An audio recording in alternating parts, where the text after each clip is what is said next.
and welcome to Undercommon Taste. This is a podcast where we normally create and discuss homebrew content for tabletop RPGs. Be careful what you summon. I'm Ian Woodworth. I'm joined by my co-host James Daly, and today we are doing another actual play. Yay! Yeah, today I actually get to play instead of That's running amazing. it. I know, right? The forever DM has switched his hat. That never happens. So, as we mentioned last episode, today we are going to be playing Wraithound by Cezar Capacle. Cezar is a Brazilian game designer, and I first experienced this game with Rainey over at Rainey Plays Games. He did a playthrough of Wraithound with a friend of his last year for Halloween, and so it is very much a spooky season sort of game, and so we have decided to play it as a spooky season sort of game. Yeah, we were able to grab this on itch.io. There were two options. One was just the PDF file. The other option was a few dollars more. I think it was like an extra $2 or $3, and has access to a virtual tabletop. And I went ahead and sprung for that. And the virtual tabletop is a nice little interface. It does look fairly clean. It works well.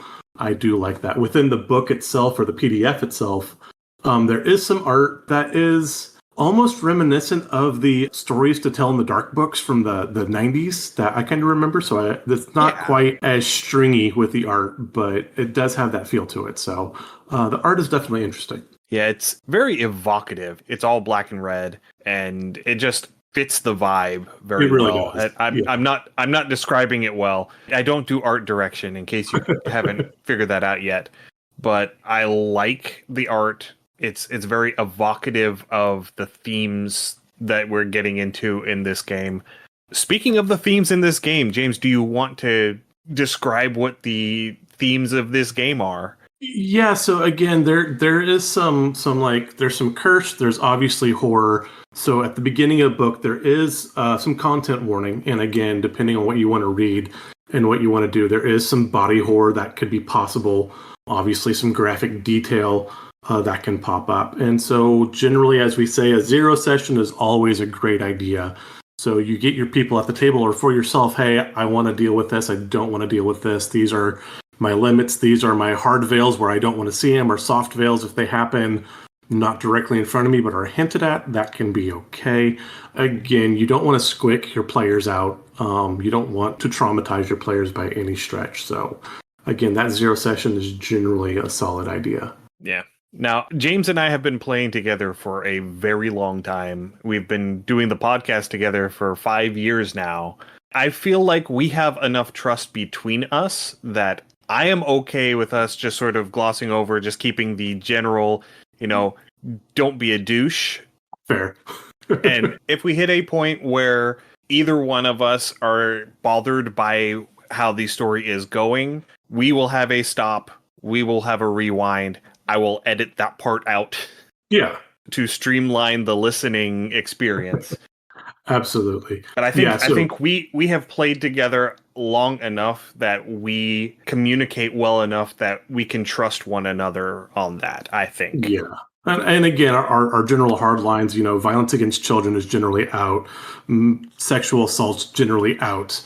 For me, like things with bones, like cutting bones, because where I had the amputation, I unfortunately had a very very graphic in first person, and like I can't watch that on TV anymore. I see that and I can just feel it through my body. It's very strange. So again, things like that, that's probably going to be like a soft veil for me. But again, it's the standard stuff for us. But again, we've known each other for a while. Yeah. So another really good thing I enjoy with the way this book was put together was the author did create a section where he shows his inspiration of games and media. And so I've not heard a lot of these games, but there's 50-50, Dead Belt, Bluebeard's Bride, Space Train Space Heist, World of Dungeons Breakers, Lasers and Feelings, which sounds amazing. Yeah, Lasers and Feelings is a very popular system to hack right now in the indie space. Gotcha. The game Kobolds and Trenchcoats is a Lasers and Feelings hack.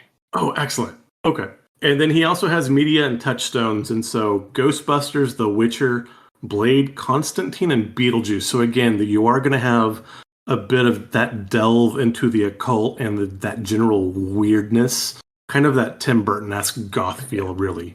Okay, so just to get the vibe going, I'm going to go ahead and just read the one page that is the game, that describes what the game is. Perfect. Wraithound is a tabletop role-playing game designed for 1 to 3 players where you embody a unique ghost hunter endowed with supernatural abilities as part of an ancient order. Your adventure takes you through haunted properties like ancient manors, glorious castles, and opulent mansions, each steeped in mystery and spectral phenomena. As you step into these eerie settings, you must investigate the underlying causes of the supernatural occurrences that plague these locales. Through careful exploration, you gather clues and insights into the hauntings, confronting any horrors or threats such as ghostly apparitions or other unsettling entities. The heart of your task is to resolve these disturbances, struggling to banish, capture, or eliminate the spectral presence. After each haunting is put to rest, your journey leads you to the next troubled site, continuing your life's dedication as a Wraithound to shielding the living from the echoes of the spectral world. So yes, I'm basically going to be playing a medieval fantasy ghost hunter. You're basically Van Helsing. Yeah. Okay. I like it. Yeah, that works. Yeah.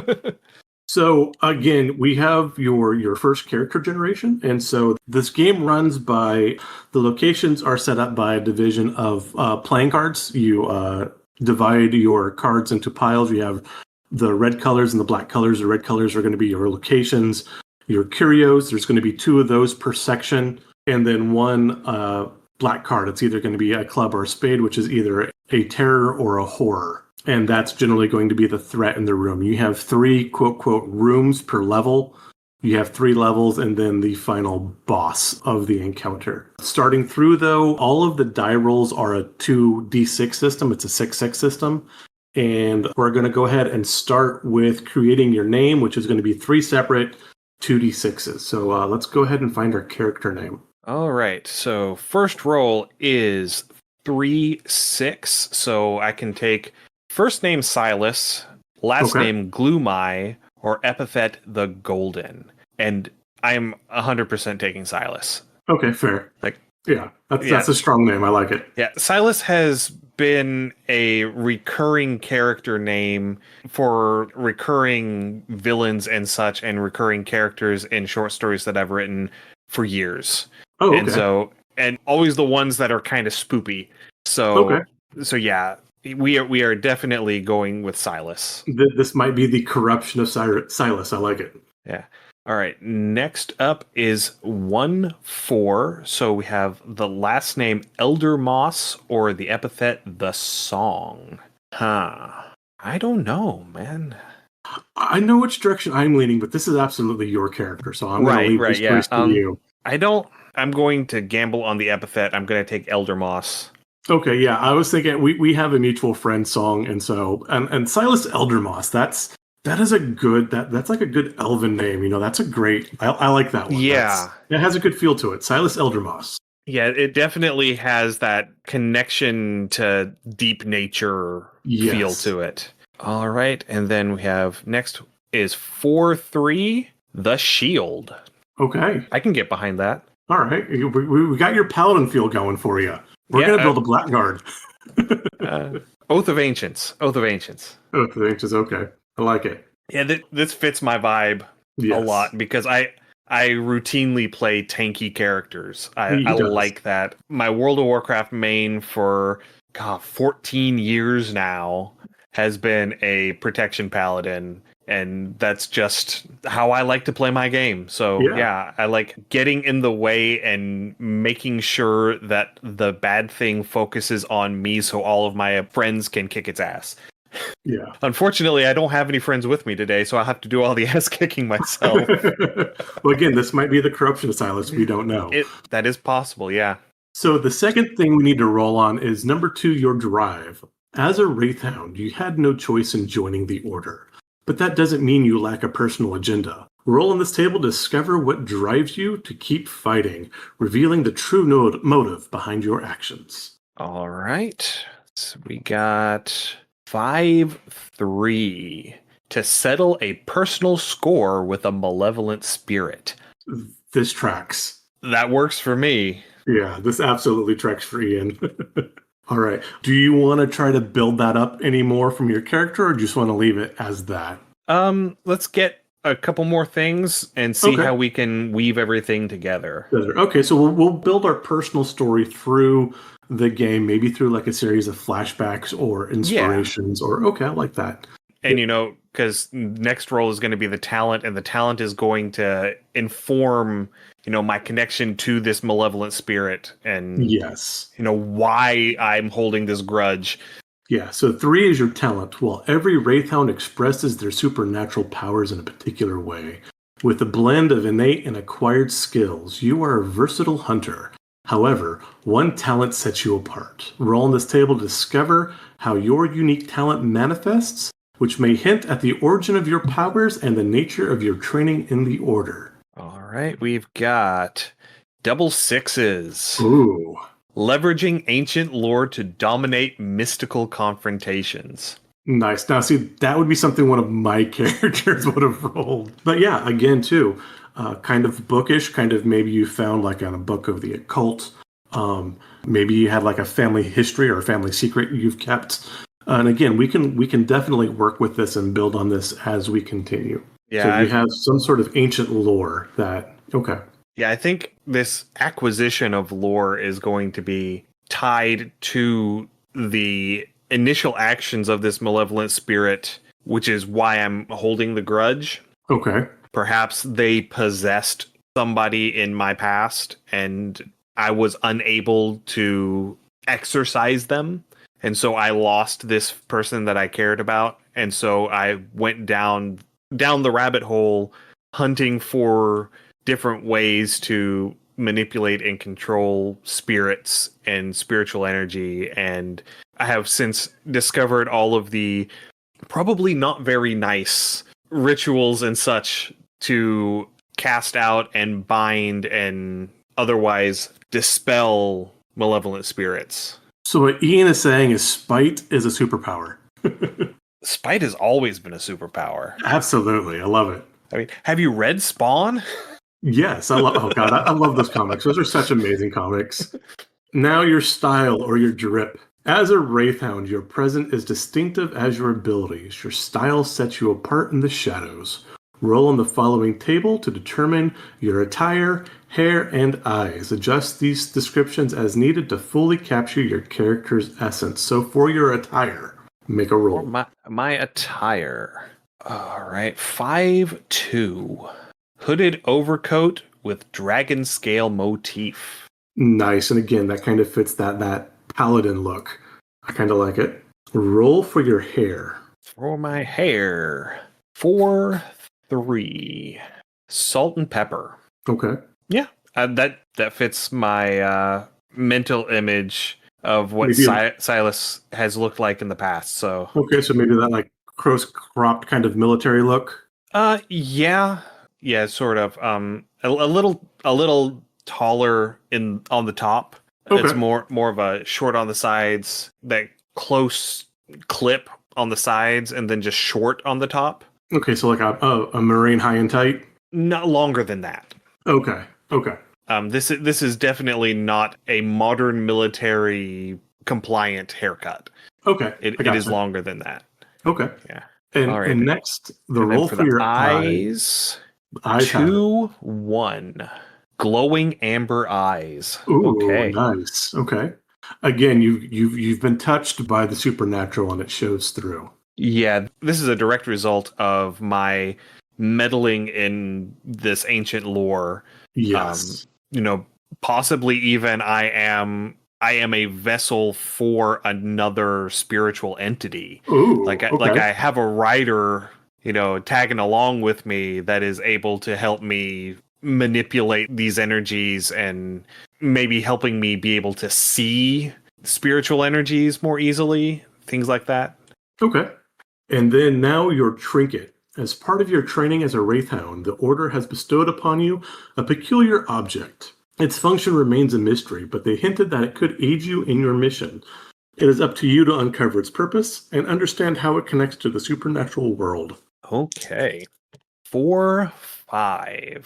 A small hexagonal container crafted from natural wood grain with a seamless aerodynamic profile. Interesting. Very interesting. It's a snuff box. Okay. And again, we don't know quite what this is or what it does, but it does something. So, It does something. does something. We don't know yet. And finally, we need to roll to see what our mission is. Now it is time to determine what your mission is by rolling or picking the location where it unfolds and defining the signs of the haunting. So, for location. All right. For location. 4-5. The Cobblestone Chateau, an ancient dwelling paved with storied stones. Ooh, okay. And 7, the haunting. When you receive your mission briefing, the exact nature of the supernatural disturbance remains unclear. However, initial signs of activity here have already manifested. Consider these your first clues to unraveling the mystery of the manor. Okay. 6-5. Ooh, good roll. The ground trembles as if something beneath is trying to break free. Ooh, nice. Okay. And now we are ready to start. At this point, if you did not have the virtual tabletop, you would go and you would lay out the cards face down as described in the PDF. Again, today we are using the virtual tabletop, so that is done digitally for us. And so I'm going to go ahead and click the reveal for the first room. So our first room is the 5 of Diamonds, the basement study. Curiosity and isolation under the thickness of dust and candlelight. So you're coming through, and your character has been. Let's determine a couple things. Are you new to the order, or have you been in the order for a while? Are you a veteran at this point? I think that Silas has been around the block a time or two. I think Okay, this is not his first rodeo, because I feel like if he were newer, they would not let him go in by himself. Okay. That is reasonable. He has a good bit of experience, and that's why he's allowed to do these things solo. Okay. So he has proven himself in the past. And so Silas comes to the chateau. He has come to the location. He's come on his horse. He's hobbled his horse and tied it up. And the chateau kind of has that old paved stone look that you see in The Witcher. It's kind of those, not quite that edge of Victorian early industrial revolution. Again, everything is still, like I said, cobblestone. That house is a large Victorian looking house, multiple floors. And as you get there, you can feel the tremor as you walk. And just every so often there is this large thump in the ground. You can actually see the wave ripple, not quite like an earthquake, but the videos of the breathing forests where the whole forest floor kind of rises up for a moment and then settles back down. You're going through, the lights are out, the windows and shutters are all boarded up. You check initially just the front door, and it's obviously barred and locked. You can't enter in. And so you start with wisdom, because again, you're not sure. You start kind of doing just a skirt around the house to explore, just to get a feel, to make sure there's no weird exits or there's nobody hiding on the outside. And as you get to the far side of the house, you find that there is cellar doors, those double doors that you can open, and those happen to be unlatched. And so you finish your initial circuit around, you come back, you open these double cellar doors, and you step down into this dark and dank basement. And as you get down, you notice it's a study, and so there are shelves filled with oddities and curiosities and old books. There is a lantern that is mysteriously, strangely glowing, and so there is a dim candlelight-esque lighting to the room. There's cobwebs. You get that musky scent of mold that has been settled for a while. And so the first thing he's going to do is he's scanning everything. He's watching exactly where he puts his feet before he takes a step forward anywhere. And he's going over to this candelabra first. And he's going to run his fingers over the flames that are coming off of this candelabra to see if there's any heat coming off of it.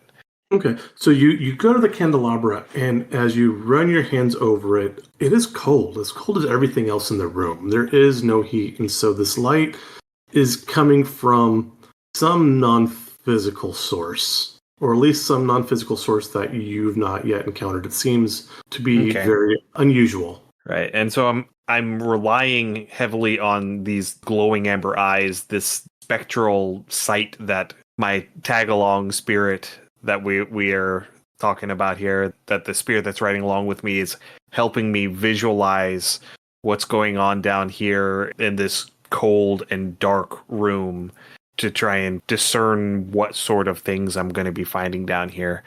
Do I gather any information from the nature of the specimens? Because you said that this is a study and that there were different specimens, like different things, like I'm assuming in jars, like on shelves. There are some things in jars, and there's a bunch of there is one or two things in jars. And they just, nothing that you can determine or understand. And a lot of it just seems to be oddities and curios. So there's not anything that I'm seeing that I can say these are the accoutrement of certain magical experiments or something like that. You could probably hint towards, but nothing that is jumping out as a certainty. Okay.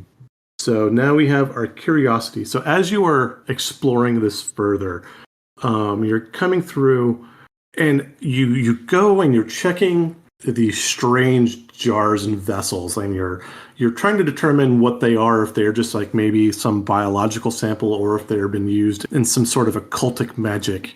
And you set it back, and when you turn around, the room has been suddenly rearranged, and the furniture is all in different places. The shelves have moved. The only shelf that remains was the one you were directly looking at when you had the item off of the table. Okay. And now that I have turned around and observed the room, and I've seen that all the furniture has moved itself, when I turn back around to that shelf, is that shelf still there, or has it moved now that I've looked away from it? That shelf is still there. Okay. Interesting. Okay. So given that this shelf is not moving, the first thing that Silas is going to do is he's going to look around the edges, look around the perimeter of this shelf, look at the floor in front of this shelf, and see if there's any evidence that perhaps this shelf is hiding like a hidden door, like a secret door, because he's trying to logic or reason why this shelf is the only thing that didn't move when he looked away from it. Okay. With that, we're going to do our first die roll, and we're going to say that a success will be you can determine some reasoning, and a failure will mean that you cannot. Okay.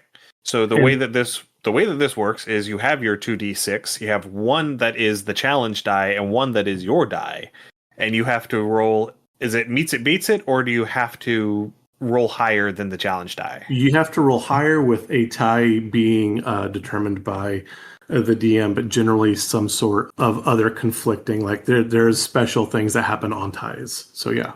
Okay. So I'm using a blue die and an orange die, and the blue die is going to be my challenge die. We can see Ian as a Florida fan. No, I'm not. I went to University of Virginia. UVA has blue and orange. Oh, do they have blue and orange too? Okay. Yes. I thought they were purple. No. Okay. That's Clemson. Clemson's purple and orange. Anyway, I have a tie, 4 and 4. 4 and 4. So with this tie, this is a good time to, you are searching, and from that mystical rider that you say behind the eyes, you get a message from what's called the Oracle. Okay. Tread the glorious belief with the greed rises. Or the greed that rises. Okay. Yes. Okay. Tread the glorious belief with the greed that rises. What would you like to do next? I'm still focused on this shelf. Okay. At least for the moment. If this next action doesn't result in anything, I'm going to leave it alone. But for right now, I think the way that this is interpreting in my head is that this shelf rises up. Okay. Like it's on tracks, and I can slide it up, kind of like a garage door, kind of like sliding it up, and that there's something underneath it. Okay. So I guess I'm going to start by just lifting up anything obvious on the shelf that looks like it might be a lever, like a release catch, Okay. And if nothing happens with that, I'm going to literally hook my fingers under the front edge and try and lift it and see if anything happens. So you start moving objects and things on the shelf, and everything everything seems to be fairly mundane, other than it's just innate oddity that they are strange, weird objects in their own right. Kind of like those sculptures from Beetlejuice, those just weird shaped things, As you go to try to lift this whole shelf, are you trying to lift it from the bottom? Are you grabbing one of the shelves and lifting up? How are you going to do this? I am lifting it by the actual box of the cabinet. Like I'm going to hook my fingers under the actual cabinet if there is a space. Okay. And if not, then the best handhold I can find as close to the bottom as I can, and I'm just going to give it just a test lift. And if it doesn't move, I'm not gonna force it, but I'm going to give it a decent try. Fair. Go ahead and roll your dice again. Okay. That's another tie, 3 and 3. 3 and 3. Yeah, with this does work for you. So with the 3 and 3, you start to lift this shelf up. And as we described as you walked in, again, the ground underneath this entire manor is rising and dropping at times too. It's almost like not quite a breathing, but again, you have this sound of something subterranean. You hear this dull thunk, thunk, and cracking. And as you go and you start to lift, the ground rises with you, and the curio cabinet starts to shift with you. And within this basement, you feel and hear other shelves starting to tip and fall as well. And with that, there was a large stone pillar that was just in the room, just standing alone, again, among the many weird and eclectic items. And this pillar falls over, and you hear a clink and then a gushing as water starts bursting forth from this pipe, flooding the room. Quickly, the water's starting to rise at your feet. Again, the water's cold. It's kind of dank. It's a little brownish. It's not quite river water, but the room is starting to flood and fill with water. What are you doing? So, was I able to lift the cabinet and find another passage? There was no other passage. You were able to lift the cabinet, and again, as the ground swelled, it shifted, and you can tell the wall behind it is solid. Okay. In that case, are there any other doors leading out of this room further into the house? Are there any stairs that lead up from this basement inside the house that I can see from where I'm standing? Yeah, so again, you came in from this outside cellar doors. You came down, and you were probably maybe a quarter way in the room. And on the opposite end of this basement, there does appear to be stairs that leads up to a door. All right, well, then I am going to go up the stairs to that door. Okay. So are you running? Are you moving? Are you fleeing? I am moving slowly but deliberately. Okay. So you are moving slowly and deliberately, and again, not trying to run. You don't feel as much resistance from the water, though, as the water is building up, and it's surprisingly quickly this room is flooding out. Things are starting to float. Some things are crumbling and dissolving into the water. It's taking you a bit of time, and you can get to the stairs. The stairs themselves are becoming slick, but not impassable, in which case you get to the door. You try the door and surprisingly find the door is unlocked. And so you are able to leave this room. Okay. And so with this here, we have to, as you finish each room, you have to reflect and say, did you complete this room successfully or optimally, or were there more hindrances to it? As a DM, you had 2 ties and a success. I am inclined to say that this could be a, quote, successful exit to this room, in which case we would put one of these cards in your power stack versus your peril stack. And this will come to play later in the game.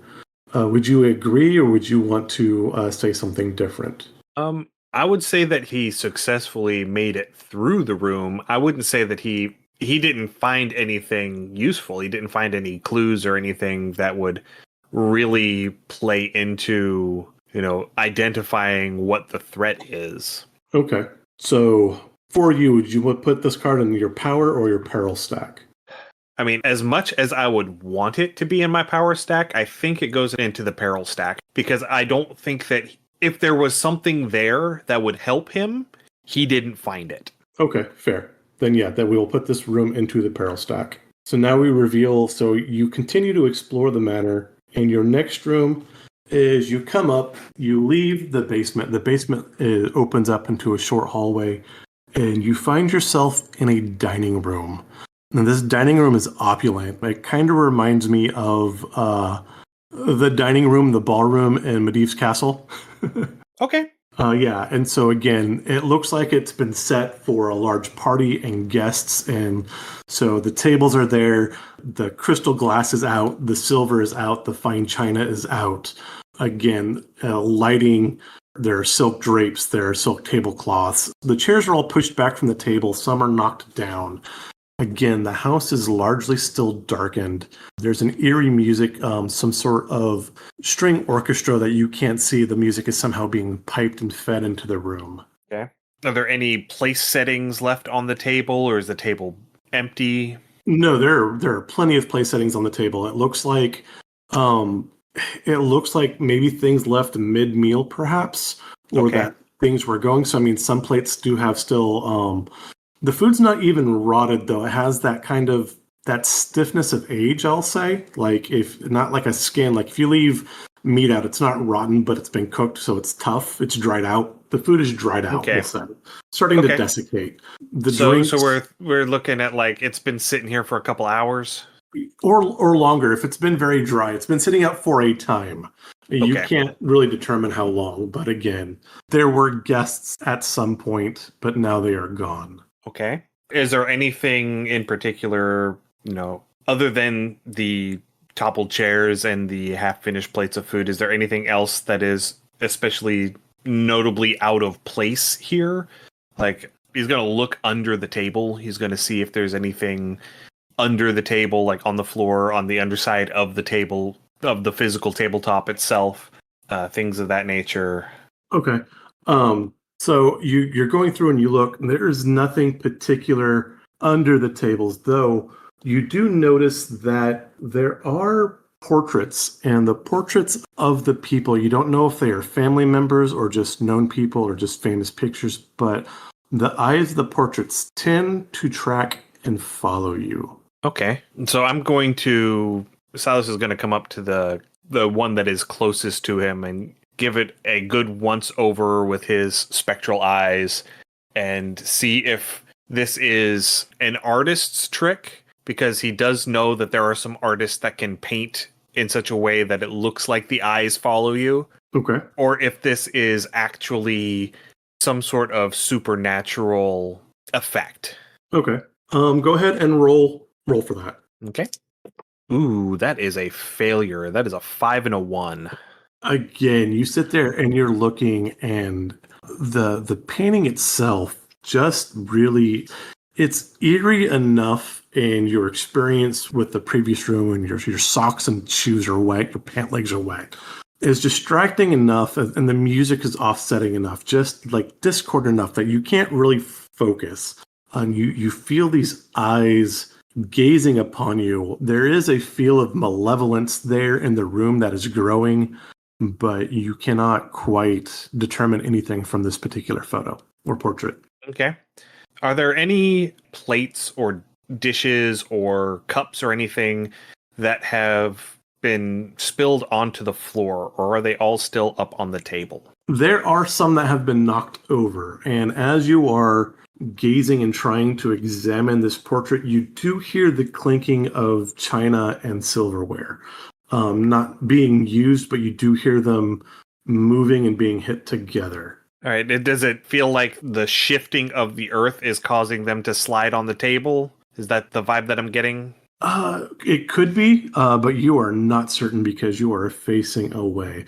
It does seem like if it was the shifting of the earth beneath the manor, it seems like they would all be coming, but it seems like it's kind of moving, cascading down towards you. Okay. Well, Silas is getting a little frustrated about not being able to really make heads or tails on much anything. So he is going to try and provoke something. He's going to try and provoke a response. Okay. And he's going to do so by taking one of these china plates off the table and holding it up at about eye level and letting go and letting it fall and shatter on the floor. So as you drop this china, you pick up this plate and you hold it at eye level, and it's at eye level. You can tell this is opulent porcelainware. This is extremely expensive and high end. This is not. It has that like inlaid gold filigree into the porcelain that has been like pushed and hammered down. I mean, this is extremely expensive.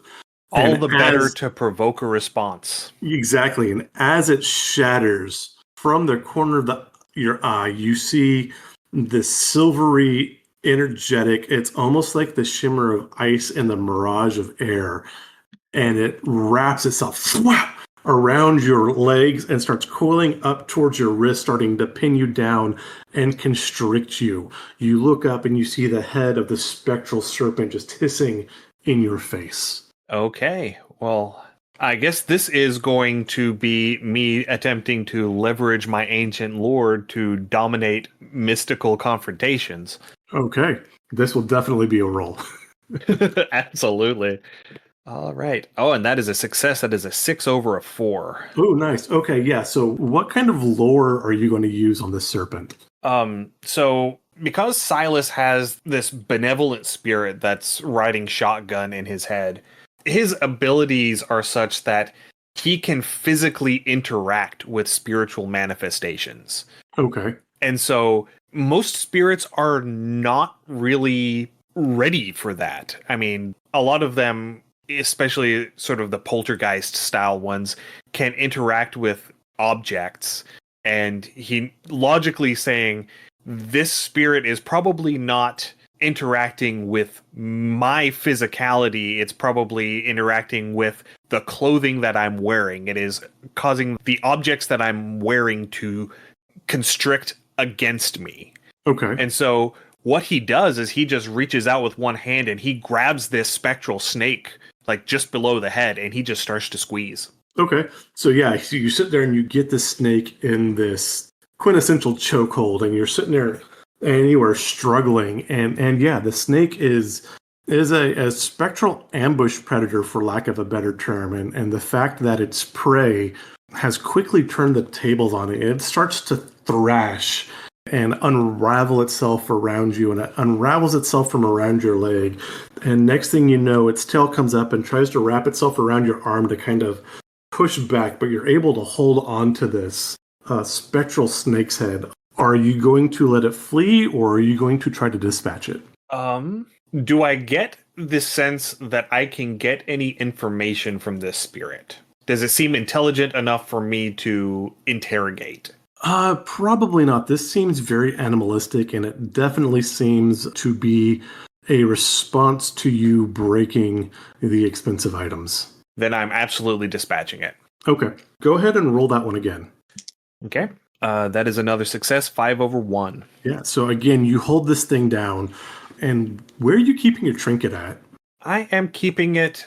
See here, it's almost like, you know how cops have that handcuff holster on the front of their utility belt? Okay. He's got sort of a little hard shell pouch that there on the front of his belt that he keeps it tucked into. Okay, so as you are choking on the spectral snake and it's trying to pull away, it's trying to flee, like I said, it's wrapping itself against your arm and actually like physically pushing against your body, but you maintain this grip against it. And eventually the snake just dissipates within your hand and this misty essence starts to drop to the ground. And before it hits to the ground, you notice that it is actually pulled towards your case and into your trinket. Interesting. That is information. That would be information. Definitely information. Okay. So with that, we are ready to go to level 2. Ooh, you got a Joker, which means that is the Joker should be a secret room, I believe. Ian here from the editing room. that is not how the Joker works, but we'll get more into that at a later point in the episode. It says boss. It can be for the boss, but it's not necessarily the boss. Let me pull up here to the thing where it says the secret rooms for the Jokers. Yes or no questions. Oh, that's another thing too. You could be asking yes or no questions. Oral can be used to determine outcomes of yes or no questions. That's something we could ask later, or you could have asked the snake. Open questions. Did I get another power or peril? That will absolutely that second room. Yeah, that'll absolutely be a power for that room. I'll put it there here in a second. Yeah. So yeah, challenges, threats. You did that. You did the horror. Bosses, Joker. And that should be, but it shouldn't have popped. If it pops on the second level, it's not there yet. So I do need to check for secret rooms. Yes, you do. So before we leave this dining room, you'll check for a secret room? Absolutely. Okay, hold on real quick. Let me go to the table of contents where it says secret rooms. Reveal a room, reveal the curiosity, reveal threat or horror, Joker. If you reveal a Joker instead of a black card, you have discovered a boss clue. Okay, so this is your first Joker you found. It gives you a hint on the motivation of the creature responsible for the supernatural phenomenon. Why are they haunting this place? What do they want? What connects them to this location? So yeah, with that, you have found a clue when we get to that, when you get to the next level. All right. So let's not worry about that right now. Let's finish up level 1. Yeah, let me see here. Secret rooms. Check for secret room. If any two of the cards revealed... No, so you only if two are of the same rank. If any two of the cards you reveal are of the same rank. So like a 2-2, a 2-3, you can check for a secret room. And we had a... All right. We did. We had a 3 and 3. No, that's a 5 and a 3. So no secret room on this one. But you do get a Joker for that. So let me come back up to here. Okay. And we will reveal this. Okay. I wish I could look at that card. I saw it earlier. So this was like the Goblin of Crowns or something like that. Okay. Good deal. Okay, yeah. So you leave the dining room and you notice like these large ornate curving stairs, and as you move up to the second level, as you absorb the essence of that spectral serpent, you get this kind of mental flash of events that have gone on.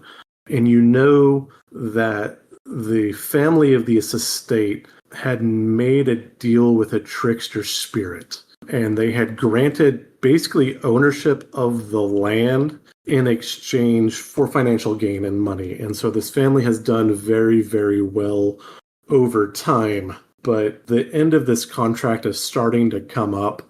And so that's when this ground started heaving as the spectral goblin king-looking thing with this nasty, like, dented gold crown surrounded by a huge coterie of spectral jesters, and they are getting ready to burst forth because, again, this is now their land, and they are going to use this as their foothold and hub into the material world. Oh, fun.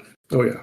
So, real quick, before we keep going on any further, I'm pretty sure that the card for that last room should be going into my power. Yes. Perfect. Excellent. Because I certainly did overcome that obstacle. You absolutely did. Very well. And so as you further explore the second level of this mansion, you're going through and exploring. You come and you notice that the door to the master bedroom is open. Okay. So I'm going to ease up to it. And I mean, is it open, or is it just ajar?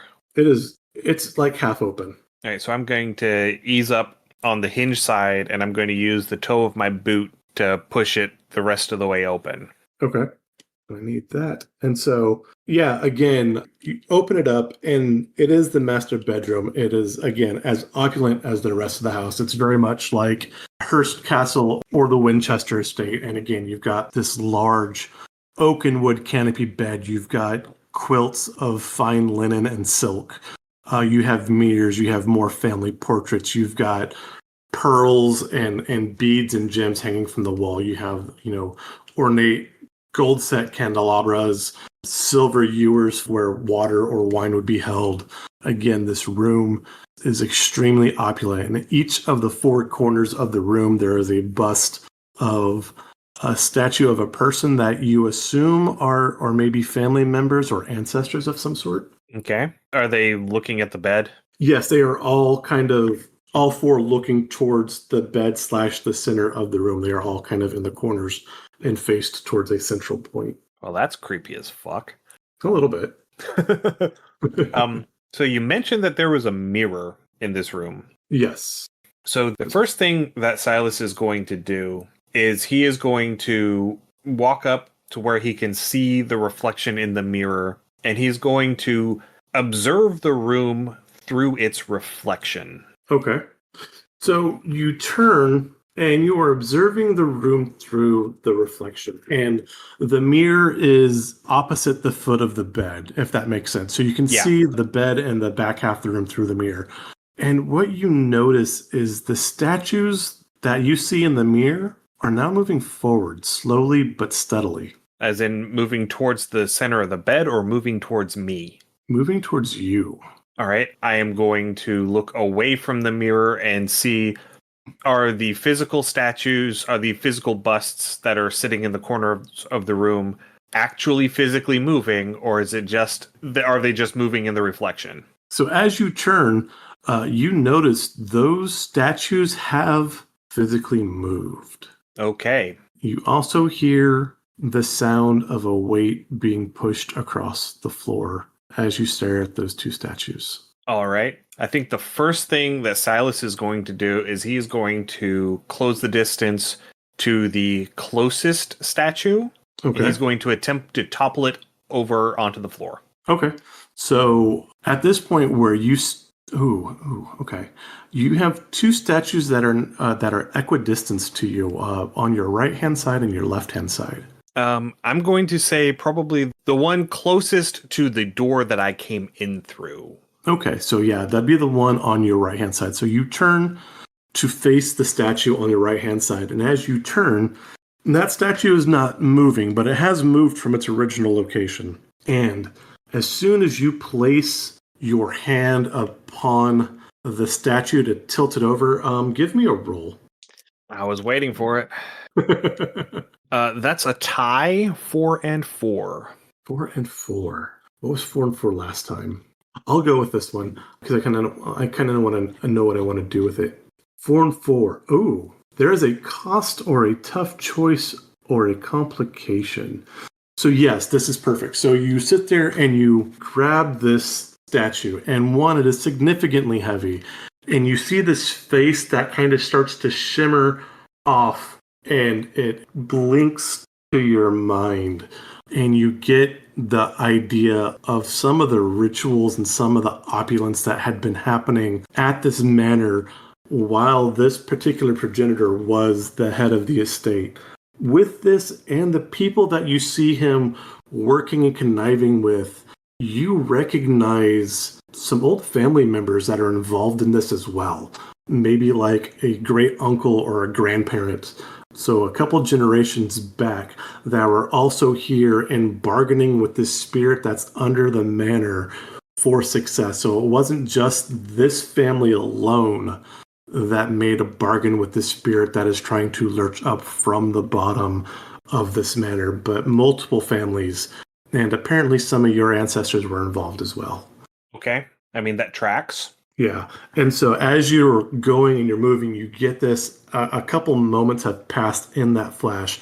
You are still struggling with the weight of this statue because you kind of froze in place, and the other three statues are still creeping in upon you. What are you doing? Because it has moved. Okay. There is now space behind it. Okay. And so I am going to move around behind it to where I can get visual on all four statues at once. Okay, fair. Mainly because I want a minute to be able to try and figure out what my next step is going to be. Okay. And so once I'm circled around behind this one, do the other three stop moving once I can see them? Yes, as long as you have them in vision, they do not move. Yeah, very much like the Weeping Angels. Just a lot slower. Yeah, right. And so this vision, I guess this sort of flashback almost, did that end when I took my hand away from the statue, or did it end while my hand was still on the statue? It ended while your hand was still upon the statue. Okay. And at this point, as you are still holding the statue, you see this hand. Oh no, I let go as soon as I circled around behind it. Okay. So Silas is going to take that charm, the trinket, out. Okay. And he's going to palm it, and he's going to apply it to the back of the head on this bust and see if anything happens. Okay, go ahead and give me a roll for that. Oh, that is a failure, a 2/1. Okay. Nothing happens except you hear this dreadful moan and screaming as, again, the space starts to push. Instead of into the trick, it actually pushes up and out of the shadow, and the spectral head starts floating and taunting with these kind of broken, not full sentences, and it's accusatory. It's, this is you, it's us, you or we kind of thing. Again, it's very eerie, but the spectral face has come up and out of the statue and is just kind of jabbering at you this whole time now. Okay. Well, now that the spirit has left the statue, I'm going to attempt a repeat performance of the serpent, and I'm going to try and grab it. Okay, give me a roll. Oh, that does not go well. That is a failure, 5/3. Okay, so again, this thing just mocks you openly with the derision that only ancestral wealth could have upon a poor pleb, and it's blaming you for all of its failures and all of its corruption, and it's talking about how you will never amount to anything, and everything you do will be cursed and ruined forever.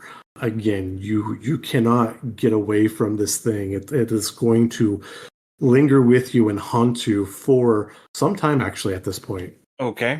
Well, that did not go as I had intended. And so, I guess the best thing that I can think to do right now is to try and keep all of the statues, the 3 still mobile statues and this one free-floating spirit, trying to keep them as much in my visual range as I can. And I'm going to sidle over to the bed, and I'm going to pull the quilt off the bed. Okay.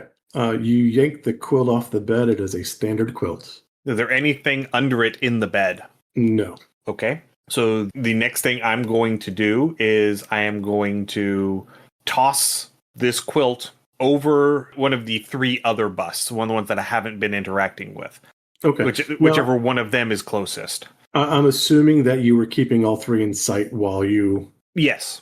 Okay. Yeah, so again, the one that's closest is the one by the wall on that side of the bed, so it would be the other one closest to the door, and you are able to drape it and cover it. Okay. So I'm going to shift my vision to where that one is no longer in my line of sight, but the other 2 are, if that's possible. Yes. And I'm going to see if that one starts moving again. It does not. Okay. Well, then I am going to very strategically remove the rest of the bed linens and cover the other 2 statues. I don't know what to do about the one where the spirit is actually coming out. Is it still trying to interact with me? Is it just shouting at me? Yeah, so it is following you, and you have this ghostly head. And in the moment that it connected with you initially, it got basically a full read on all of your memories. At every awkward moment, every misstep you've ever taken, it is sitting there and throwing jibes at you. Every failure, every miscalculation, and it's just constantly reminding you of these things, just constantly behind your ear whispering, well, that's not going to work. Remember the last manor you were at, and you were going to save that child, and the house collapsed and she died, and her spirit's waiting for you at the next life. The woman you were dating previously, how she ran off and she left you because you didn't have enough family wealth. You weren't going to be good for her. You can't be near as glorious as our family was going to be. Your grandfather bargained your entire family for a mere pittance. We got the far better end of this deal, and now he sold you down the river, and look at the filthy piece of trash you are. You'll never... So again, just this constant harrowing and needling, and it is following you. Okay. I think he is simply going to ignore him. He's just going to ignore this spirit. Okay. Because this spirit isn't demonstrating any ability to... It's not doing anything other than annoyance at this point. Okay. And so he's been doing this long enough that at least for the moment, he is able to just sort of shut it out and not really listen to it. Okay. So we are ready to move on to the third floor. So you move up, and strangely enough, the third floor of this is a greenhouse. It's a strange place to have a greenhouse, but apparently it's the greenhouse. I mean, they have a garden on the roof. Yeah, okay. And so you get up there, and it's kind of like their version of the Babylonian hanging gardens. So you have these vines and trestles that kind of overlap the top of the building, and it's the whole top floor of this mansion. Okay. Does it look like it's been maintained, or has it gone wild, or is it slowly dying? It is slowly dying at this point, but it looks like it was once extremely well maintained. Okay. Do I recognize any plants with any magical significance? Give me a roll on that one. Okay. That's a tie, 3 and 3. Okay, let me pull back up to the dice rolls. I was actually trying to figure, because you actually pulled the other, big boss on this, too. I see that, yeah. 3 and 3. The environment or the circumstances are altered. Yeah, there are magical plants within this, but they're at various points, and some of the spores you notice might be on, again, kind of like mushrooms, where they get to a certain point, and if you disturb them, they'll start releasing spores. Some of the plants are at that point, too, again, where they have not been watered or tended in a while. Most of this has gone to seed. Okay. And so as you walk through, you get this wave of shimmer between. It's almost like you're walking through ripples in time to where it's vibrant and lush, and it's gone to seed, and it is now slowly decaying and dying, back to vibrant and lush. And again, it's kind of shimmering through, waves of time are shimmering through the garden. Okay, interesting. Real quick, that last encounter. Yes. Should that have done power peril? That would be a peril. Yeah, it's going to wind up being a peril. Yeah. Absolutely. Okay. So remember 106 for ties. If they pop up again. Okay. Yeah. Let's see here. I'm trying to think. Because he's trying to discern if there's any rhyme or reason to when the perspective shifts, like the timeline's perspective shifts. And whenever he walks into one, he's going to take a step back and see if it reverts, or if it stays the same, or if it changes to something different. It kind of reverts. So again, it's a ripple. It's hard to get the timing of, but it kind of give me a roll. Okay. That is a failure, 4 over 1. Yeah, you are not able to determine a pattern to this, but as you are trying and as you are focusing, you do hear, strangely enough, it seems to have fit the music from the dining hall, but you do hear a soft voice that is singing quite nicely within the garden as well. So there is a voice that recites poetry from unseen lips. Okay.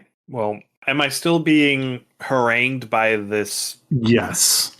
Okay. See here. He's not going to try and be stealthy about it. He knows that he is an intruder in this place. Okay. And his whole vibe is drawing out, as we saw with the plate in the dining room. His whole shtick is drawing out the entities, provoking them out so that he can interact with them. Okay. And so he is going to work his way around it, following this voice to see if he can discern the source of this voice. Okay. Give me another roll. Okay. That is a tie, 1 and 1. You with your ties. 106. Yes. You reach a stalemate. So you notice that you can hear the voice. You might possibly be able to communicate with the voice, but you cannot see the voice or determine where it is from. Okay. I think at this point, he's frustrated enough with this niggling little insult spirit that is following him around. I think he's going to try and snatch him again. Okay. I think enough time has passed that he's just getting tired of it, and he thinks that he could think better if he doesn't have this little thing chattering in his ear. Okay. I'm going to say, though you try, the spirit seems now to be attached to you, and you cannot, you can try to grab it, but you would not be able to dispel it at this point. Okay. Yeah. All right. You have been haunted by yet another spirit. Actually, give me a roll. See if my spirit kicks it out. Nope, that is not a success. That's a 4 over a 3. So as the spirit follows you, and again, it is sit there needling at you constantly, and you start to feel the weight over time. And again, you're absolutely fed up with this thing, but it's learning you more and more. And it's working its way deeper into your psyche, and it, with absolute mirth, has latched on to your memories of your initial supernatural encounter. And do you want to give some more information about what that encounter was or what occurred at that moment so the players also know what the spirit has found? Okay, I think that this is going to playing back to the flashback that he got in the bedroom. Okay. That this was an older sister, like a sibling, that ultimately ended up, they were claimed as the price for this boon that the family got from this trickster entity. And he tried to stop them and was unsuccessful in doing so. Okay. Yeah, no, I like that. And so, yeah, the spirit has learned the name and the image of your sister. And as you do things, this singer's voice seems very reminiscent of your sister's voice as well. It's not your sister, but it's close. I mean, again, they could have voices very similar. Their cadence and the way they pronounce things are very enough alike that it does bring this memory of your sister up. And this haunting spirit just latches onto it with both greasy talons and is just ripping into your memories as best it can. Give me a roll. Okay. It's another failure, 5 over 4. Man, I should have inverted the order of these dice. So these memories you go, if you were more in tuned, if you were in a better state of focus, you would realize that the memories that you are seeing now and the images the specter is showing you weren't 100% accurate. They were slightly altered. But now the spirit realizes that you don't realize this, and it's building more on those alterations.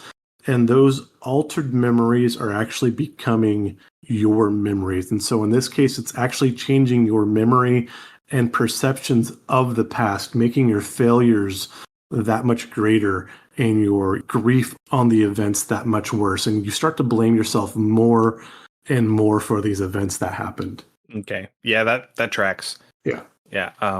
And Silas is definitely the sort of person who displays their grief as anger. And so he is just getting more irritable, more irritated, more disgruntled the longer this goes. And he's going to lash out. Okay. He hasn't yet, but it's going to happen real soon. How are you going to lash out? I think it is going to depend on the situation around him. He's going to lash out with physical violence. He is not going to lash out verbally. He is going to lash out physically. Okay.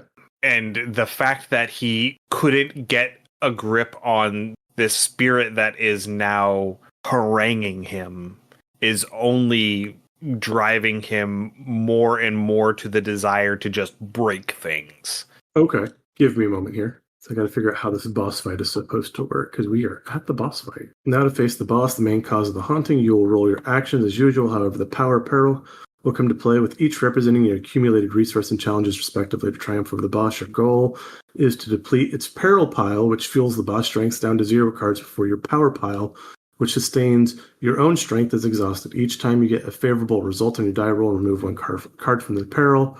Every unfavorable dice roll from the power. Okay.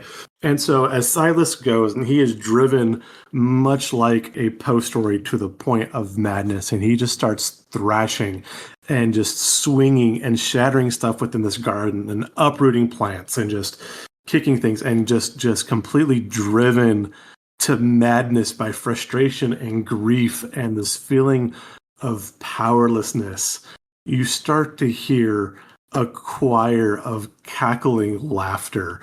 The ground itself has stopped heaving under, and before you see a jester in a vaudeville mask and the motley, and surrounded by other jesters, surrounded by motley.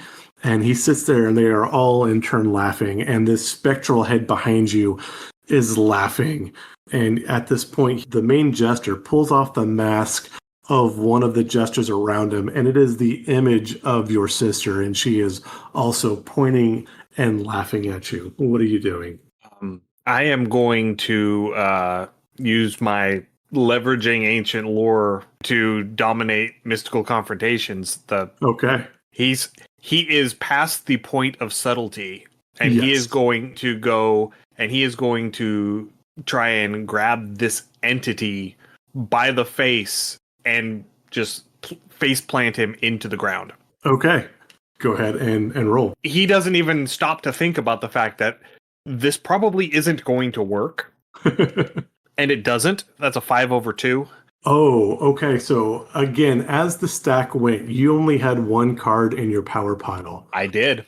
Editor Ian here again. Remember when I said I was going to come back and tell you more about the Jokers later in the episode? Well, this is the point later in the episode where we're going to talk about it because we missed a couple of the rules regarding the Jokers. It wasn't clearly stated, but both Jokers did come up. The first Joker is supposed to reveal the motivations of the horror in the house. The second one is supposed to reveal its weakness. I didn't get either of those things, and they're also both supposed to go into the power pile. So I was supposed to have 3 cards in my power pile and not 1. But things ended up the way they ended up, and, well, let's just get to the end of the story. Which depletes you. And so, driven by your rage and madness, you run to grab this jester. And in this blind rage, you run. And you hear the cackling behind you as you feel your ankles trip over the edge of the roof. And you tumble down and down and down and collide with the earth. Yeah, that tracks. So a bleak ending for our story. It did get a little dark, but again, that's kind of the feel of this game, I think, anyway. So, yeah. Yeah. Again, the hero doesn't always win. Yeah, just going off of what the book says. It says, on the other hand, if the power pile runs out first, it means that things did not go as planned. Yes. Perhaps you were able to banish the creature, but at great cost. Is it possible that you thought you succeeded, only to realize later that the horror still lingers, maybe even within yourself? Or did the encounter simply break your spirit, causing you to flee in fear and never to return? Yes. Now, this worked out, too, because the peril pile had 3. So at that point, winning your first peril, maybe you dispel the spirit. The second peril, perhaps you save your sister. The third peril, perhaps you actually, defeat this jester spirit.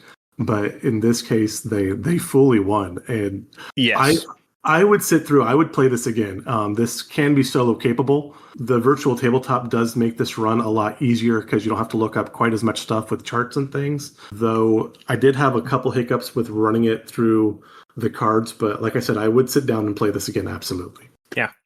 Yeah. I mean, I had fun. Yeah. It wasn't the outcome I wanted, but it was fun. Yeah, absolutely. Yeah. A great Halloween game. I think this would be a really, this is a good game for spoopy season. I think this fits really well. I agree. Yeah, it definitely came through well with the vibes. Yeah. And yeah, this was an interesting mechanical system. I think it provided a much more cinematic gameplay than Reap did. Reap was very heavy on the mechanics, whereas this was much more of a narrative forward game. Yes, absolutely. Theater of the mind definitely prevails with this one. Yeah. So yeah. Well, thank you for running that. That was fun. It was fun. I enjoyed. Yeah, and we'll have to find another game for around the holidays, around Christmas, for us to play. I agree, and I'm not saying that we sponsor and support a solo capable bundle game of games every year that we might need to delve into and look into. Though I also do enjoy being able to support individual creators because again, there is a lot of creative energy and effort out in the game space out there. And it is absolutely wonderful to be able to support creators when we have the chance to. Yeah, definitely. So yeah, I think that wraps up for today. Okay. So this coming Saturday, I am going to be in a live play game for Clark Rowanson's book release party. Ooh. And I meant to include it in last episode. I ended up doing an intro thing to talk about it because I forgot to do it while we were recording. But Oops. yeah, it happens. Especially when you're recording late at night, it happens. Yeah. But I'm going to be playing a character in that game. I really need to come up with a name for my character. And I'm trying to remember the system that we're running. New Eternities, I think, is the system. As of recording, we're having our first session this coming Sunday. So that's going to be us learning the system. Editor Ian here one last time because I am in recording Ian's future. And I have already played this first game, and I have more correct information to provide than he had whenever I was first recording. Wibbly wobbly, timey wimey. So the system that we are playing is a modified version of the Open Legends system. It is a version that Clark modified, if I recall correctly, to better reflect the mechanical system within the book. The character that I am playing is a Silicari, which is a rock person. His name is Lodestone, and he gets up to a whole bunch of hijinks involving gravity, which is a whole lot of fun. The first sessions should be up on YouTube. If they're not up yet, they should be up soon. They're supposed to be up before the launch party so that you can watch the initial adventure and figure out the story so far up until the start of the live stream game. The live stream game is going to be starting at 9 a.m. Pacific, which would be noon Eastern time on Saturday, October 25th. If you want more information regarding all of that, you can go to Clark Rowanson's website, crrowanson.com/launch, to join the RSVP list for the launch party and to get notifications on when everything is going live and where everything is going to be. I'm going to put links in the show notes for that launch party.